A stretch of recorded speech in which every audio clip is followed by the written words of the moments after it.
maybe. All right. Well, again, thanks so much, everyone, for letting me join you all today. South King Tool Library in the city. We're here today to talk about how you can make maybe a resolution for better recycling in 2022. We'll go through a little run over about how and what to recycle, impacts, and then I've got a little video.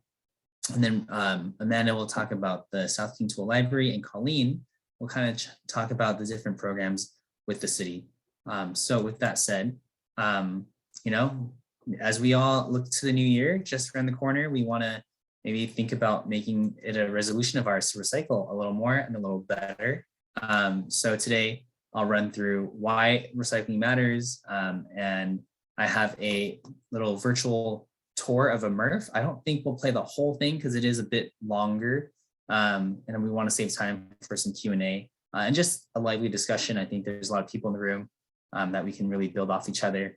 And then I'll show you all some resources available on our website, available to you.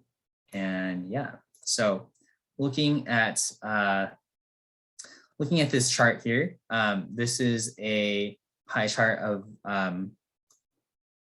what we're currently throwing away, landfilling each year, and everything here amounts to roughly 4.5 pounds per person per day. So if you think about your own lifestyle and maybe how you can reduce that, can really go a long way.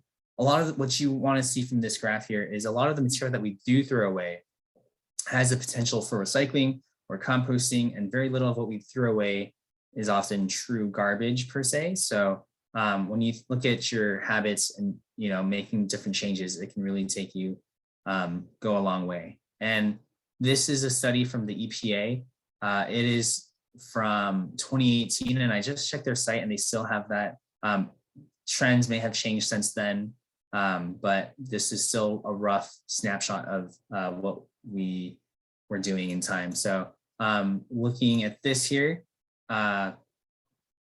so this is kind of recyclables. So when you look at just what is being recycled, paper and paperboard or cardboard make up the bulk of what we recycle in general. And I think that makes a lot of sense with kind of how people shop and how they live these days. There's a lot of shipping and other materials that get moved around, and cardboard is a big portion of that.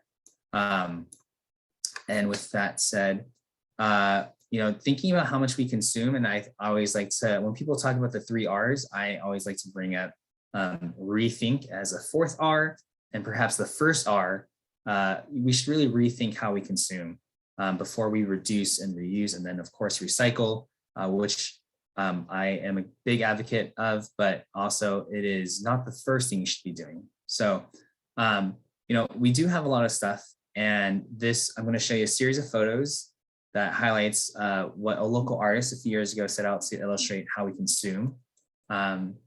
And you can feel free to unmute if you want to shout out your guesses here. But this is a paper cup art piece from a while back, and it depicts how many cups or disposable hot beverage paper cups were used in the US, and guess how many are used every 15 minutes or so. Feel free to let that sink in a little bit. You don't have to shout it out, but feel free to. I'll tell you right now. 1 million. Just so glad it's not right. That was a very precise guess. You got 122,000. Yeah. Oh, did someone? 122,000. No, 410,000 every 15 minutes, and this number may have changed, but it makes a big difference when you're bringing your own mason jar or your own cup somewhere where hopefully you can just drink out of that, and everybody together. I think we have power in numbers, and so think about how you're consuming. Here's another one. It kind of looks like a cool collage of colors up close. It's representative of plastic beverage bottles. And how many plastic bottles do you think the US goes through every 5 minutes? Just 5 minutes, which has been about the length of this presentation so far. Are there things coming in the chat? I don't know. 1 million came into the chat, and 1 million. Oh my goodness. Well, is this 5 minutes in the US? Is that what we said? Yeah, this is 5 minutes in the US. So then I'm going to go with if 400,000 for plastic for the paper cups, then I would say close to 900,000 or so. I mean, it seems like it's probably really high. I don't know. Yeah. Well, whoever said 1 million, you're very close. Off by 1 million. Oh my God. Sorry. Yeah, I mean, 1 million is a lot, but 2 million. And I think, we buy the 24 pack water cases, right? And good for emergencies, and they have their place, but that's quite a bit. Here are plastic bags. I believe Washington now, right, has a state bag ban. So this number may be different and in the direction that we want to trend. But back then, every 5 seconds, we were going through 60,000 bags. And that's 5 seconds. So, but I think that number, fortunately, I think is trending downward. I hope, fingers crossed across the nation, different bag bans in place over time. I think that's making a difference. Policy is very powerful. So when you think about your consumption habits, K-Cups, almost 25% of American homes have a single brewing machine, and they are very convenient. That's about 75 million homes. And, not to say like don't use it, but there's other pods that you can put in fresh ground coffee too. And also tea is nice. I don't know, other beverages, water. So if you haven't, and also at the bottom here, if you see the Story of Stuff project, if you haven't already checked that out before, it's a really insightful video. You can find it on YouTube. Very interesting video that comments on our consumption. But yeah, the number of times K-Cups, all that trash could wrap around the planet 10 times, supposedly. So just another number. And all of this isn't to say that plastic is terrible. Honestly, plastic, it's kind of fantastic. There are lots of great uses of plastic in the world. I think it's just when we think about our throwaway living culture, and it's really taken it is very prevalent in our culture today in our society. But, if it weren't for plastic, you wouldn't have a lot of convenience and necessary items for today, such as, the vaccine distribution. It could not have been possible without that. And also food safety, other things such as that. Plastic is pretty powerful and is really great. It's just throwaway culture. But so, that's one reason why we think about why we should recycle, conserving natural resources, energy, water, money, especially resources, and reducing pollution. Paper made from, for example, paper made from recycled paper instead of virgin fiber uses up to 70% less energy. And the energy from one recycled aluminum can light a 100-watt bulb for about 20 hours. And the list goes on and on. Jobs on a per ton basis, sorting and processing recyclables allows about 10 times more job than incineration or landfilling jobs. And overall, there's a lot of benefits to recycling. So when you think about your purchases and, buying PCR, post-consumer recycled can be really impactful. So yeah, and here's a cool development, I would say. At the 2020 America Recycle Summit, the EPA announced a new goal, the first ever national recycling goal, to increase rates to 50% by 2030. They call it the 50 by 30 goal. And what you see there is one of 3 measures. So the one that I often work on and focus on is reducing contamination in recycling. That'll help us reach our goal, because right now, when there is contamination in recycling, sometimes the whole bale can be rejected. And maybe you did your part, but the next person is kind of contaminating. And in the system, it doesn't get sorted out properly because it's really hard. You'll see in a short video I'll show briefly, contamination can still happen, and we do our best. And so that's why we're here educating people. But having contamination that is not contaminated, having recycling that is not contaminated helps ensure that your recyclables will get recycled properly. Other measures, Measure 2, recycling, just making the system more efficient. Maybe that's infrastructure and making sure recycling equipment is up to date. And then strengthening markets for recycled materials when we work with manufacturers and them sourcing more PCR, post-consumer recycled material. That really helps to make the demand for recyclables go up. And WM is doing our part by a lot of our uniforms and our shirts, we worked with Debrief, and you can go on our WM sustainability report to kind of check out what we're doing, but working to make sure that the carts are using post-consumer recycled material, the vests, etc. Yeah, 50 by 30. And I am looking at the time here, so I'm gonna be mindful here. But going forward here, we see what determines recyclability. 4 things must be true for something to be recycled. It needs to be able to be prepared. So we want things that are clean and empty of all debris. Separation, once it gets to our facilities, it needs to be able to be processed and separated appropriately and quickly. And then markets and manufacturing, we were just talking about that. There needs to be someone, a manufacturer, who's actually willing to take the material. Just because an item, say like this plastic film, I'm guilty here. I just had some pistachios earlier today. But just because something is physically recyclable doesn't mean it goes in the bin, because it depends on markets and manufacturing. If I threw that in, I'd be a wish cycler, is what we call it.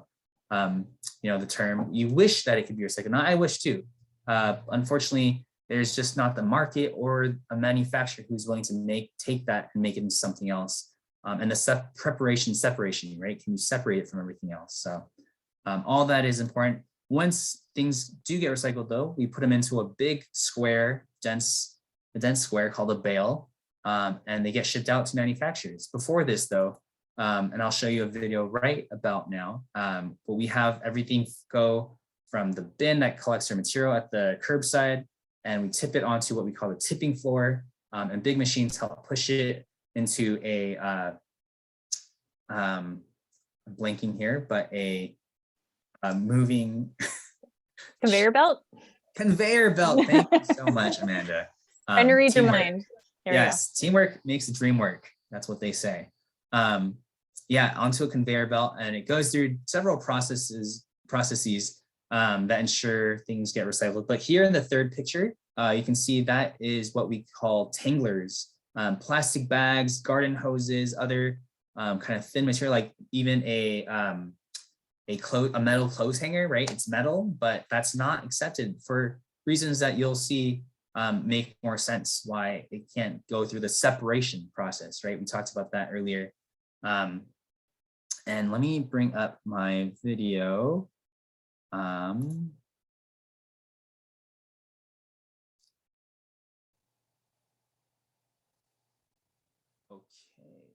Oh no. Sorry, folks. There it is. Okay.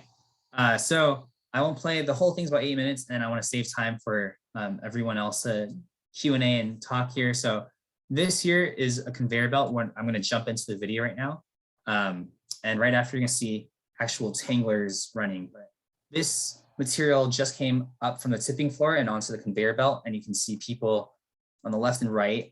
They're manually sorting and picking out contamination, things that don't belong. So here you go. Out any contamination, making sure that it doesn't make it into the final bales. From there, the recyclables are sorted using a spinning disc. The spinning disc serves to separate out the paper and the cardboard, all the other recyclables. So here we can see the cardboard being separated from all the other materials. They serve over the top of the spinning disc. Anything that's not cardboard is just going to fall between the spaces of the disc.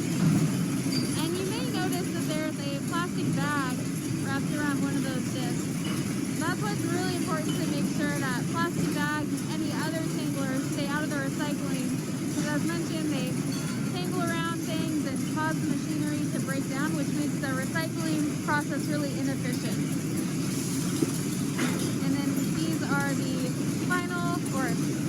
those final sorted off cardboard boxes.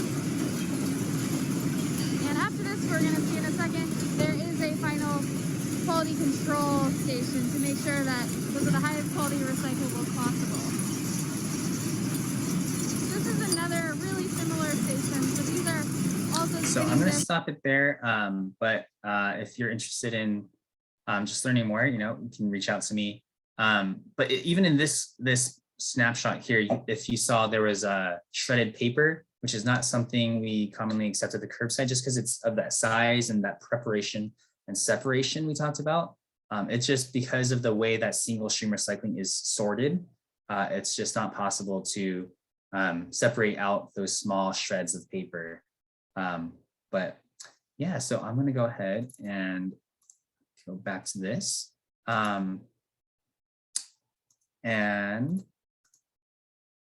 So yeah, that, when you think about what can and can't be recycled, we want to focus on the quick and easy here. Keeping the message simple, we want to recycle empty bottles and cans. Clean, dry paper, cardboard is good. The biggest things we want to keep out, the two biggest contaminants we often get are plastic bags, which a lot of people like to collect the recyclables in plastic bags, and I can see the convenience, but if you just remember to dump them in, that'd be good. And then food or food solid paper and liquids, that's also another big thing. But we've seen the whole spectrum of stuff being thrown into the recycling bin. So just remember to recycle properly. And then lastly here, you can check out the wmnorthwest.com and find Federal Way for your local guide, seeing what can and can't be recycled in your city. And it'll vary in different programs that Colleen will touch on later. And for now, we'll focus on before recycling, how you can reduce and reuse by checking out the South King Tool Library. Amanda, I'm gonna throw it over to you, and I can. Here we go. Control, or I can tap it too. Yeah, I don't know. Can I control it from remote to request remote control? How's that? What happens if I do that? Ooh, I think that's That it. might work. Cool. Well, thank you. We'll see. Awesome. Thank you, Philip. That is, yeah, I love watching those videos. I've never been able to tour a MRF before, and I've heard the term. So I'll say why, because most people aren't familiar with that. But my name's Amanda Miller. I'm the executive director of the South King Tool Library. We are in Federal Way, Washington, as most of you probably already know. We are a nonprofit and a really enthusiastic supporter of waste reduction, recycling, fostering circular economy, tool library, empowerment, repair economy. Let's see, how many other buzzwords can I put in there? But I personally really just love learning about where things come from, where things go. I had the privilege of serving on the Zero Waste Task Force for King County, what eventually became REPlus, which gives context to some of our our conversation earlier, because they started to say, yeah, the 3 R's, recycling, reusing, and reducing are really important, but also bringing repair and maybe restoration, maybe rejuvenation, all those lovely words that people, as a society, we have a really hard time maintaining the things that we have brought into our lives. So us at the South King Tool Library attempt to turn that on its ear by introducing this idea that's not new. We are all familiar with libraries. Book libraries are an integral part of our society. So the fact that tool libraries are kind of just making a good go at it. They've been around, the concept's been around. I just learned since the turn of the century, almost since the very early times. I had thought since the 70s, maybe in more of the formal state, but we lend things out like tools. You could say a book is a tool, and we do have some books too, but things like rakes and shovels and drills and saws and blowers and hedge trimmers and just a big smattering, a big collection, all types of things that you could consider tools, as well as really branching into avenues like sewing machines, where you might not think of it as a tool, but it's extremely useful. And then food preservation tools like dehydrators, canners, and altogether, sorry if you can hear my children, they're so cute, but they're so loud.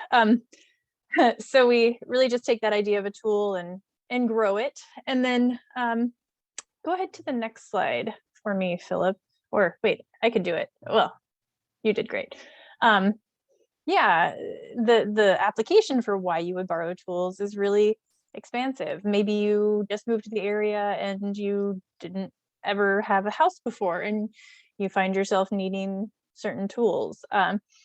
But when we think about what a tool library can be applied to, this is a drop in the bucket. The list you see on your screen is just the tip of the iceberg, because there is so much potential for us to utilize things like educational resources, but the whole spectrum of when we use tools really gives us something more than what ends up happening at the end of that. We can feel empowered. We can feel more connected with the community.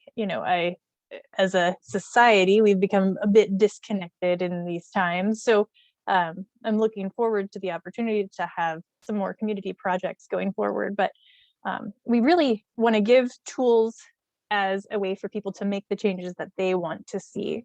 And that's kind of our 3 tenets for, hold on, let's see. Will it work if I go forward? Ooh, I think I did it. Our 3 tenets of our missions and goals are to share tools and information, offer training and education, to empower people to make the changes that they want to see. And we do that not just through tool lending. We also get to partner with great people like Philip in waste management to offer educational classes, recycling events we did over the summer, and we've done several with the city, which have been really great as well. We offer repair cafes, foster repair economy, working with a network of fixers and different repair-centered organizations throughout the world, really. And that has been really exciting to learn a lot about little free libraries and fostering their existence, and hopefully bringing some steward programs to the region. We just connected with an Eagle Scout who put a little free pantry in a local church's parking lot that they were really excited about. So altogether, we just have a full spectrum of programs that we try to encourage folks to, like Philip began saying, really think about rethink, right? Rethink how you consume, how you purchase things, where things go at the end of their life. So we have a lot of educational resources, and just like to talk. Basically, we like to learn and talk about all of these topics, from water conservation to green living to energy efficiency, and of course the projects that people bring into the community. Generally, it's not a singular thing. You have a reason for doing that. So we try to understand and get to the bottom of what the full spectrum is. And sometimes the cost barrier to tools can stop people from living the best quality of life that is possible. So as a tool library, we remove that and then offer these other encouraging aspirations too. So maybe reducing chemicals from your cleaning routine, and connecting with community resources for recycling, and giving those other educational classes and recycling events that kind of help make it easier for us to make good decisions. So let's see, what's my next slide? Will it work? All right. Oh, yes. So this is my humble brag here. Oh, I forgot to make an edit, but we're really proud. We've only been open since when? Mid-2020, during the pandemic. And we just said, we'll go for it. And so we're crunching some numbers, putting things together. Just in 2021 so far, we've diverted over 75,000 pounds, 75, how many is that? 75,000, yeah, that's a lot. Pounds from the landfill with our recycling events, with our swaps. A creative way to do recycling is doing these clothing swaps and game swaps. And then through our tool lending as well, because some of the things that we've done by removing that barrier or having people not have to buy brand new things or throw things away. And then also the repair, of course, it's a great resource. So doing the repair cafes and repair educational experiences that we've had, and repair is just part of our day-to-day with the tool library. So it's a wonderful asset. And then I like putting numbers to things. People understand money. So we calculated that we've saved in 2021 over $200,000 in our community. And that means that is money that's going right back into other services, other local business, to really remove barriers for folks that are doing what they need to do to get by. I'm not here to brag though. I just want to be excited about the tool library and know that every single person that is attending today has contributed, not just in one way or another, but by attending and talking about the tool library, we can help facilitate all of these expansive changes and impacts. So the tool library really focuses on the idea of education and reducing waste and consumption. So thank you, Steve. You're like my number one cheerleader there. But yeah, it has been a quite a journey and an adventure, and we just want to keep doing this and growing more tool libraries in our whole region, tool libraries on every corner in every school, and do as much as we possibly can to plug in with all of our community members. And really that comes from us trying to understand what people need. So we don't need to give someone something they don't need. We want to make sure that they're getting something that they do need. So yeah, if there's ever something that we don't see, then please bring it to our attention. And I hope we just keep making an impact going forward. That's the end of my spiel.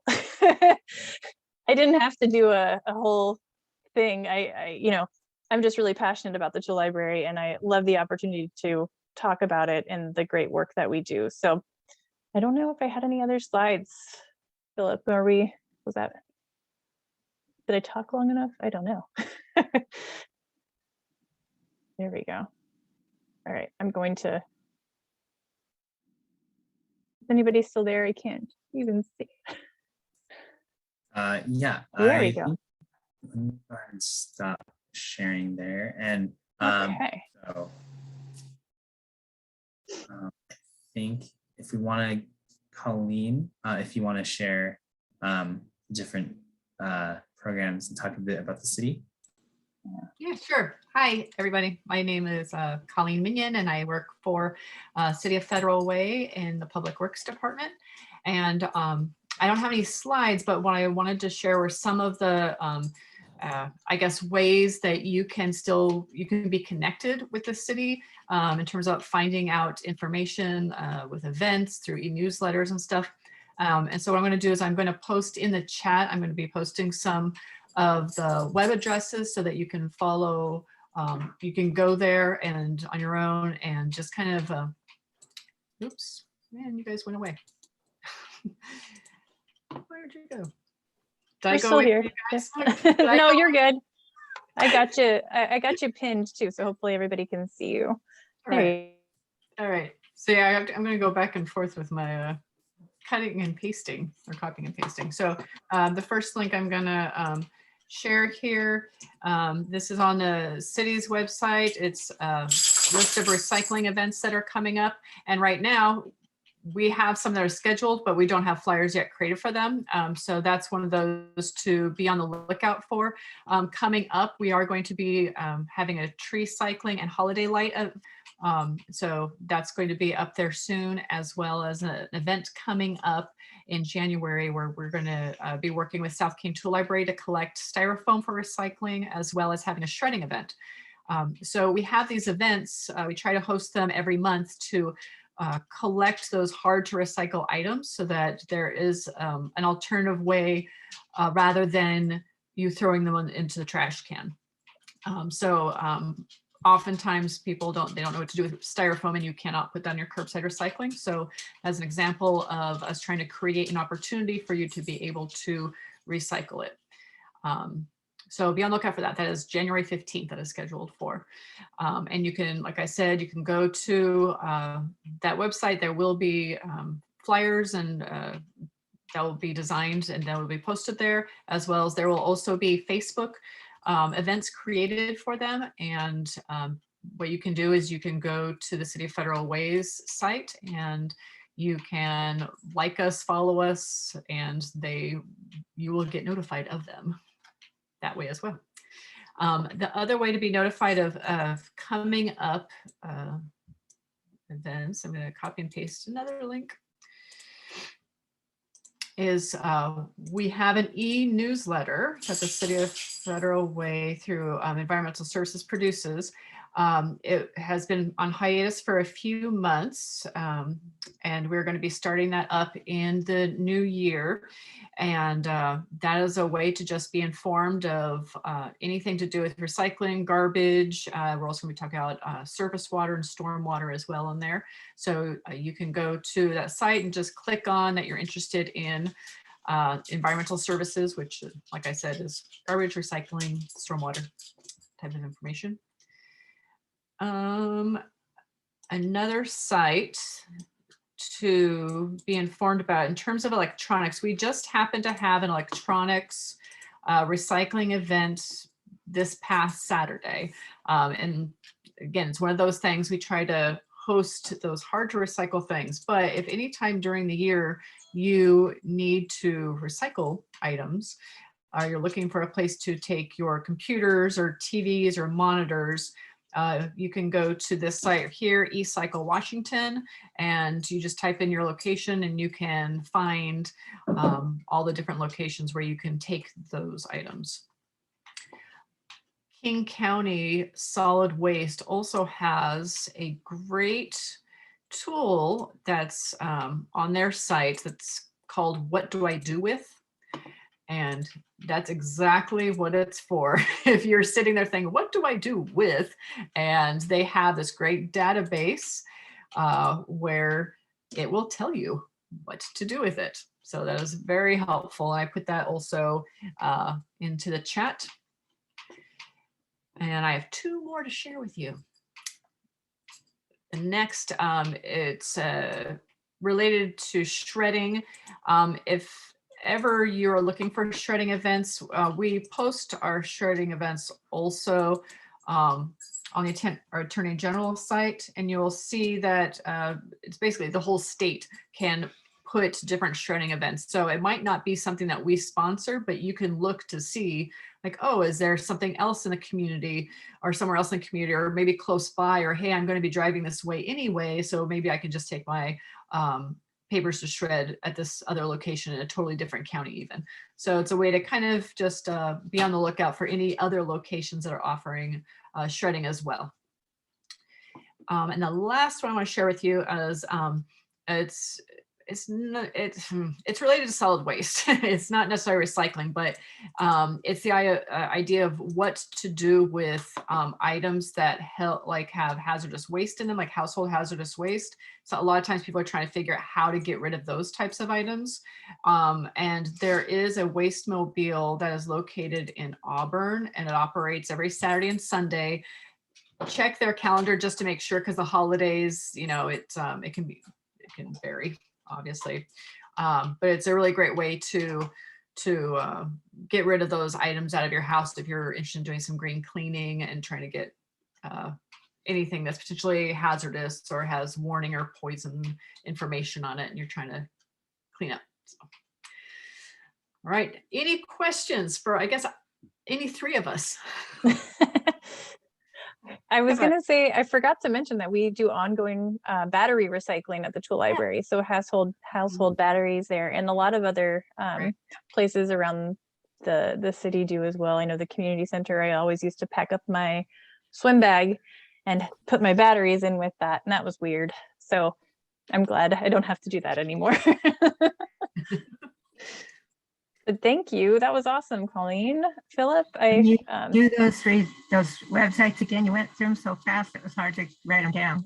Oh, well, I posted in the chat. So if you're able to scroll to the kind of the bottom of the screen and you look to see the little kind of bubble that says chat. And if you click on that, all of them I pasted into the chat. So you can click on any of those. Oh, okay. I got it. Thank you. Oh, good, good. Yeah. And yeah, thanks everyone. And also Jeanette, thank you for the reminder. I actually was going to share that as well. The Federal Way Recycling Guide. So from on wmnorthwest.com, find Federal Way. I'll put it through the chat, throw it in the chat as well. But it's a great resource to get your local guide, whether you're in an apartment, business, or a single family resident. It's all there. So it looks like Steve and Ann have their hand raised. Did you have a question? Yes, ma'am.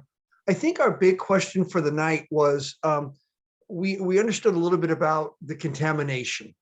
And we happen to be in the Federal Way School District, but just on the other side of the line. So we have Republic, so it's a little bit different. I know each one is different. When you talk about contamination and the plastics, we're trying to figure out what to do with the plastics. So we understand now in the last year or two that really things with 3s or 4s or 5s or whatever, really you don't do those. So do you want them in any way? Do you only want ones? Do you want the lids off? Does the rest go? How is the best way to sort that kind of stuff? And what can we do with the That's film, plastic film that comes with everything, or like the pistachio bags or all that kind of stuff? yeah, that's a great question. And with a lot of what our messaging, we focus on the shape rather than the number. So whether it's a 7 or a 1, etc. What we really focus on going forward, and you can find it in the guide, plastic bottles, jugs, and tubs. So if it's one of those, you can keep the cap on, just make sure it's tight. Otherwise, we don't necessarily promote that because some people might screw it on loose and then it gets lost and then can cause contamination. But if it's real tight, it should be okay. And then as far as a film, unfortunately, a lot of that, like a chip bag or a pistachio, that's going to be in the trash. And it's not it's the best place for that item, right? We don't want it in the river, and we don't want it out in the wild. And we don't want it in the recycling either, because again, that's wish cycling, and that's going to cause contamination when the manufacturer or whoever buys that barrel of that specific type of plastic. They don't want to see that type of material. And the markets have changed a lot. Something that with that 50 by 30 I was talking about earlier, working with manufacturers so that they do use certain types of material. And then it's also just how it's collected. So with a plastic bag, some grocery stores will be collecting just plastic bags. And then on that site, I think on the guide as well, there's a link for where you might want to take your plastic bag or other similar types of plastic film. Oftentimes, like a snack bag, though, that type of plastic is fairly hard to recycle. And I see, thank you, Colleen, for sharing that plastic film recycling. You can kind of check that link out, see where your local place would be for collecting exclusively like plastic bags. But each film can vary from the other as well. But great question. Yeah, I was going to add that, like I was mentioning earlier, our building, the Trex deck that is there was made out of recycled plastic bags. And so it's always a hassle for me because I always forget them. Like I remember to bring the reusable shopping bags, but bringing my plastic bags back to the grocer is always, a gamble. We'll see if it happens. But I have taken to emptying my paper or my bread bags. That's a fairly dry thing that's not going to be contaminating it. And I turn them inside out and make sure, and then I put them in with those plastic bags so you take back. Yes, thank you, Rob. I know I have to really reduce my stuff, make that commitment to take those bags back. It's always just, I'll leave them in my car for like 2 weeks because I just forget to even take them inside. Thank you. Thanks for the question. also see something in the chat there.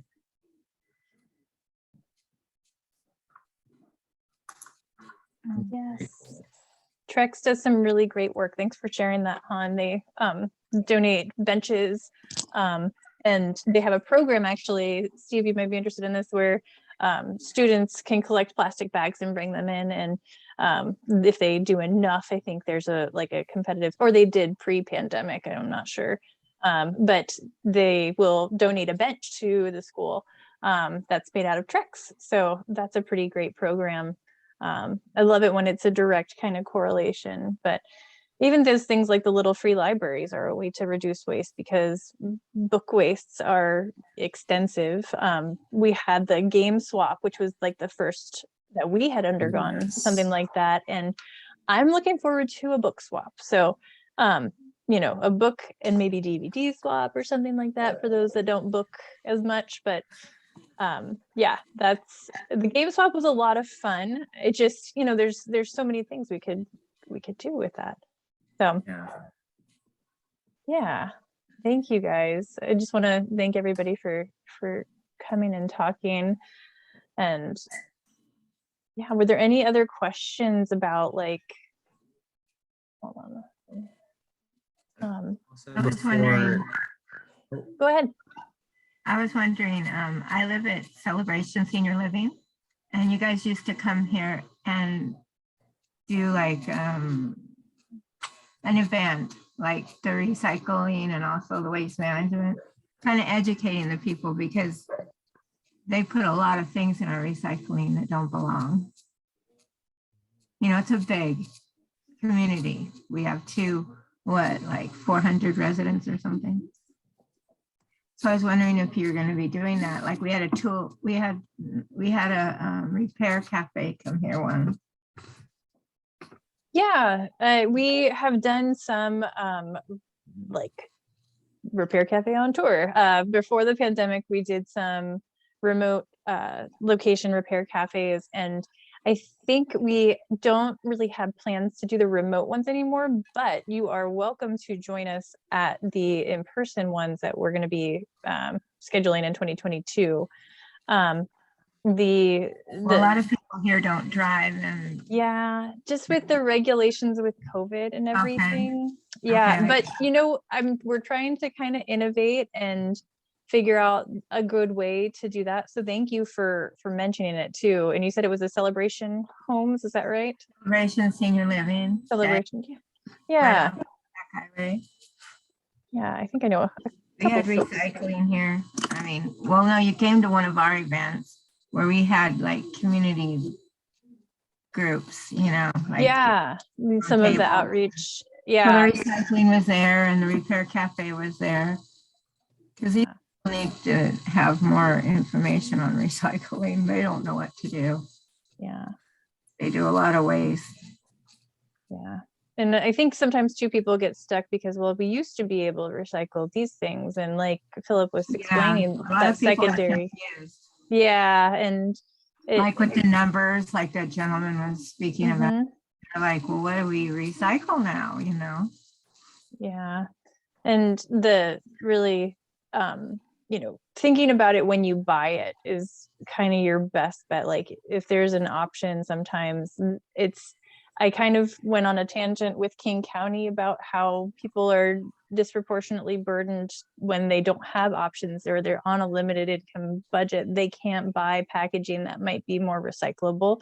They are almost taxed with the cost of disposal of something that's more consumable on a smaller scale. So, giving that, it's the duality of plastic, right? It's great because it works in such an effective manner to do food preservation and safety and shipping and things like that. But it is a petroleum based substance, and so when you have things that are little harder to have a secondary market and process, then it becomes difficult for those to be recycled. So I think Philip did a great job in Yeah, Rebecca, I don't want to task you with educating all of your neighbors, but you have received a wealth of knowledge now, and we gotta get you some promotional material down there so you can make sure to share that. Well, she did give us like a whole bunch of bags, and I do talk to people when I hand them out. I'm out of them now, but the office may still have some. But I tell people too, you know. But Well, definitely Yeah. reach out to I have some Colleen. clothing and all kinds of stuff in there. Yes. Because our recycle thing gets clogged sometimes, and you can see all the bags, the clothes, shoes, and I'm like, really, people? People really do think that there's just someone going through the recycling like, oh, this hose is still usable. And I've had a lot of conversations, and even myself, I had to remove some cabling around my house before it was painted, and I didn't know what to do with it. So I had to call someone and look something up and figure out where does it go? How do I dispose of this? And there was no alternative really other than taking it to a singular scrap metal recycler that may or may not have taken it, or throwing it in my garbage can. And so, you know, I think you mentioned the wire hangers, Philip, and those you could take to metal scrap recycling, but there's not a great avenue for that, and those processes, you know, that waste management has. Yeah. Yeah, that separation process is challenging, and just from the curbside, a single stream system. That's one of the challenges, but also there are benefits. Before we end, I was curious if, for those who feel comfortable, if I was hoping to just grab a quick screenshot, just a picture of everyone in this group, and you can turn off your cameras. That's a great pose, Amanda. Yeah, make a ridiculous face. Yeah. So if you feel comfortable, go ahead and come on and say hello, and all these beautiful backgrounds and faces. And then I'm going to go ahead and take a screenshot in about 3, 2, 1. I'm so sorry. Let me do that one more time. Okay, here we go. 3, 3, Nope, no retake. 2, 1. Awesome. Thank you so much, everybody. It's always kind of tricky with this whole virtual world, you know. Yes. It's nice to know there are faces behind the black screen. Oh no, Emma is in the void. She's fallen into the void. I'm just being a black square. My camera's not working. Maybe you're just meditating in the dark. No judgment. Understand completely. But thank you guys for your time. I'm really excited that we could do this, and thank you, Philip. Thank you so much, Colleen, for those resources. And yeah, I love when we can. I got really excited the other day. Total Wine recycles corks. My life is saved. I don't have to keep all of those corks. I had no idea. I was just intending to eventually one day I'll make, you know, a gigantic wreath. Not indicative of how much wine I drink, just that's neither here nor there. So yeah, thanks, Philip. Well, I will stop recording with that awesome